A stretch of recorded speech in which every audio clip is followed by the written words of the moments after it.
L'innovation, c'est donc avec vous, Anne Le Gall. Bonjour. Bonjour Thomas, bonjour à tous. L'atmosphère d'une salle de cinéma varierait donc en fonction des émotions provoquées par le film. Oui, des chercheurs de l'Institut Max Planck en Allemagne viennent de démontrer qu'au cinéma, le suspense, la peur ou l'humour se lisent dans la composition de l'air ambiant.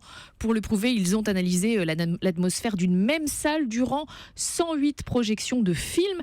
À chaque fois, donc, ils relevaient toutes les 30 secondes le taux de dioxyde de carbone et celui de plus de 800 composés chimiques expirés par le public. Et au final, eh bien, quel que soit le groupe de spectateurs, quels que soient les parfums portés, quelle que soit l'odeur des vêtements, etc., il se dégage à chaque fois dans l'air une signature chimique qui reflète l'ambiance du film. Étonnant, Donc durant les films angoissants notamment, le public dégage plus de dioxyde de carbone et plus d'acétone, sans doute parce que le public s'agite, se crispe, qu'il a plus chaud et qu'il respire plus vite. Mais l'expérience concernait quel film ?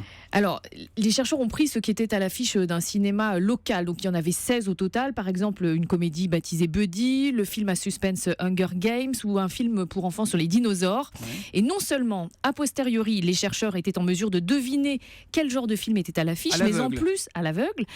Et en plus, au sein d'un même film, ils ont pu identifier les séquences d'action, de tendresse, d'humour en fonction des courbes de composition de l'air. Mais attendez, est-ce que ça pourrait devenir une nouvelle technique pour évaluer la qualité d'un film ? Est-ce que demain, Bruno Kras nous dira ce que ça a senti dans la salle ? Alors non, on ne va pas tout de suite utiliser cette méthode pour le jury du Festival de Cannes pour évaluer la qualité d'un film.